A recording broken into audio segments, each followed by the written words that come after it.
Suur tänu! Ma arvan, et mul on siin täna tähendab teie ees olla suhteliselt nagu erakordne, et selles osas, et ma olen harjunud kogu aeg rääkima viimastel ettekannetel ruutmeetri hinnast, vähemalt viimased 5 aastat, eks. Seekord mul seda teha ei tule, sest vaadake, Baltikum ja kinnisvara on nagu nii ebapopulaarsed asjad, et kui seda mõnele välisinvestorile ühes lauses mainid, siis tavaliselt visatakse toru argile, eks. Mida ma täna räägiksin ja keda ma siin täna esindan, on eelkõige mina ise ja teiseks see meie targa äri või siis targa Eesti mõttekoda. Minu käest on viimasel nädalal väga palju küsitud, et mis asi see on.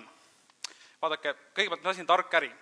Tark äri on reeglina see, mida tehakse kontorites, millest makstakse nagu väga suuri rahasi rahvusvaheliselt, kuid mille lõpptoodangut saab väga harva käega katsuda.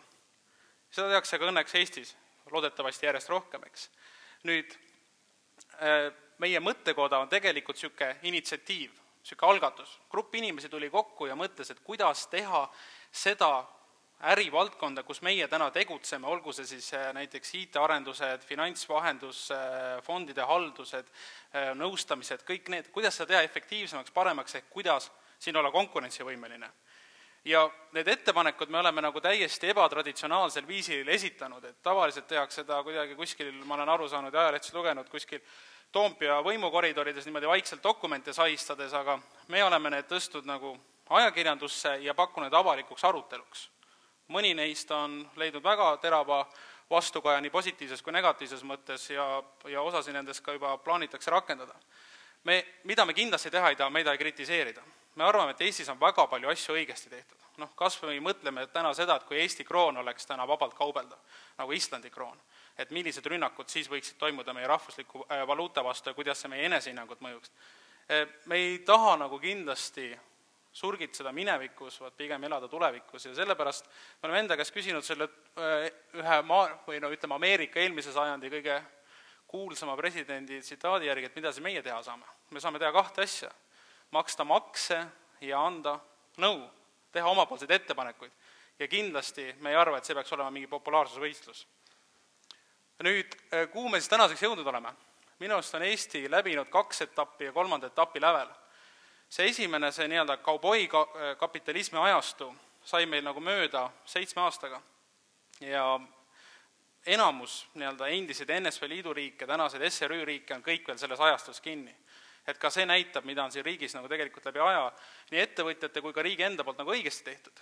Teiseks see, et me oleme nüüd elanud seda nii-öelda odava laenuraha, odava tööjõu majanduskasvu, see on paratamatu. Nagu me kuulsime ka Rootsi näite põhjal, 80. aastatel Rootsis, 80. aastat Jaapanis, 70. Saksamaal, see kõik on niimoodi toimunud. Ja kahjuks ka see kõik on väga valuliselt lõppenud. Ja me oleme nagu just enda käest küsinud, et kuidas siit võiks nagu edasi minna, ehk mis siis on see Eesti riigi majanduslik olemasolu õigustus. Et kindlasti rahvuslased tuleksid mulle siin kallale, et Eesti riigi õigustust ei saa üldse nagu kahtluse alla seada ja rahvuslikul tasandil on tal absoluutselt õigus. Aga majanduslikult peab iga ettevõtja enda käest küsima, et miks minu ettevõte peaks eksisteerima, ehk mis on minu ettevõtte eksisteerimise olemasolu õigustus. Ja tegelikult peab samamoodi küsima Eesti riik seda majanduslikus mõttes.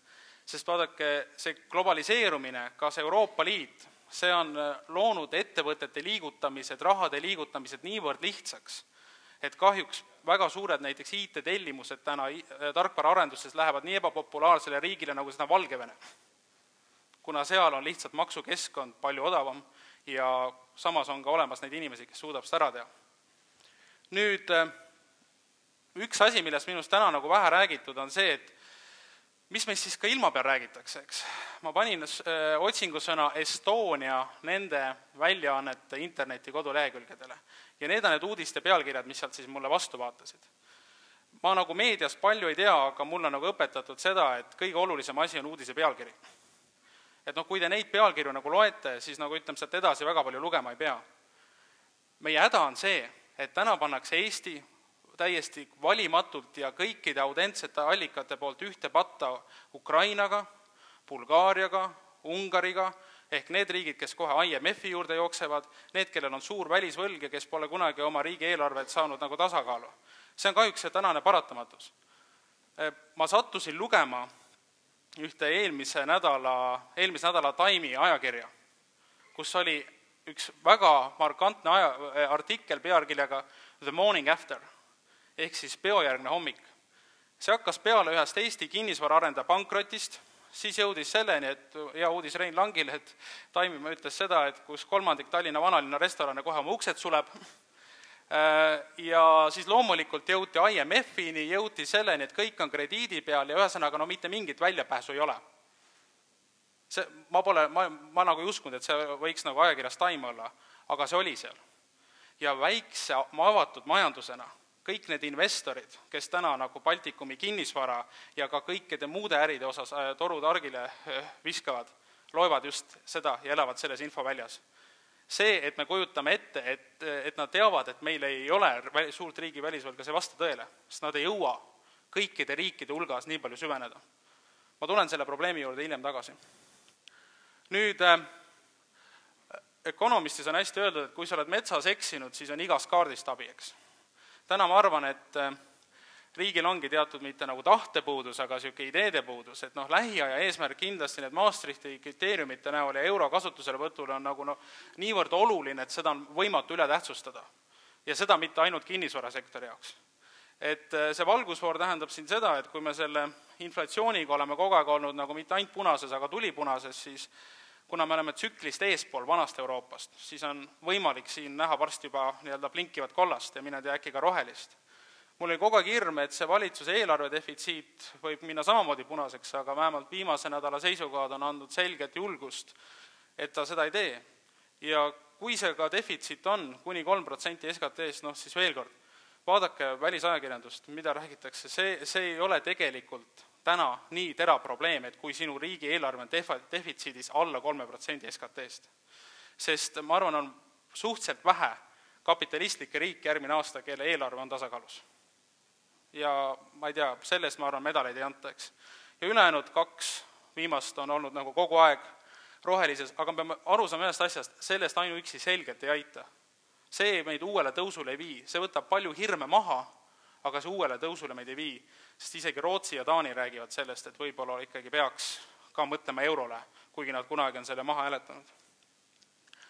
Nüüd Eesti ekspordisektor, et tegelikult seda graafikut on tore vaadata mitmed pidi. Me teame seda, et hoolimata majanduslangusele on ekspordisektor see aasta kasvanud. Ja vaadake, kui hästi ta tegelikult jagunenud on. Ma tuginen siin Swedbanki andmetele ja siin on taga ka toodud muutus võrreldes eelmise aastaga, et tegelikult Eesti eksport on ju kasvav, ta on niivõrd hästi ka jagunenud, et me julgeme väita, et ükski haru ei põhjusta siin nagu riigile süsteemset riski. No nagu näiteks Venemaale on naftaindeks. Jumal tänatud, et meil seda naftat vist seal maases ei ole muidugi. Nüüd riigi sekkumine ettevõtlusesse kindlasti mitte. Just tänu sellele eelmisele slaidile. Sest te näete ise ka, et kui hästi see on nagu jagunenud, et täna ei ole nagu Eestis meie hinnangul palju neid harusid, mis põhjustaks süsteemi riski. Nüüd juba hommikupoole kõlas läbi siin Prantsusmaa presidendid ja ma olen siia 2 tuntud Prantsusmaa presidenti François Mitterrand ja Nicolas Sarkozy vastandlikud seisukohad toonud. Mõlemad arvavad täna, et riikide ettevõtete riigistamine on hea, või tähendab arvasid omal ajal, aga motivatsioon oli täiesti erinev. François Mitterrand arvas, et riik on parem peremees. Reagan ja Thatcher oli see muidugi natuke teisel arvamusel. Ja Nicolas Sarkozy arvab siis tõesti, et me peaksime kaitsma Prantsusmaa ja laiemalt Euroopa Liidu ettevõtteid selle naftariikide kapitali eest, mis võiksid nad odavalt üle osta. Jah, ma arvan, et see ei ole nagu hea põhjus, aga kindlasti probleem on ju hästi terav. See General Motorsi näide, Ameerika 3 suurest autotöösturist. Nii kui oli teada, et Obama on uus president, väljastas kindlasti puhtjuhuslikult, ma arvan, järgmine päev General Motors teate, et ta võib järgmise aasta alguseks rahast tühjast jooksta. Selle peale toimus muidugi oodatud reaktsioon, kus siis president Obama palus tänasel presidendil Bushil autotööstusele abi anda, kuigi sellest oli juba korra ennem keeldutud. Kindlasti ei taha ükski uus president alustada 2 miljoni uue töötuga, nagu seal reaalne oht on. Ja muidugi, mis on see teine dilemma, on see, et just eile mul üks hea sõber ütles, et pole nagu kunagi maailmas kohanud paremat rahapõletusahju, kui seda on General Motors, et kõik, mis sinna sisse pantud on, see sealt kõik ära põlend on.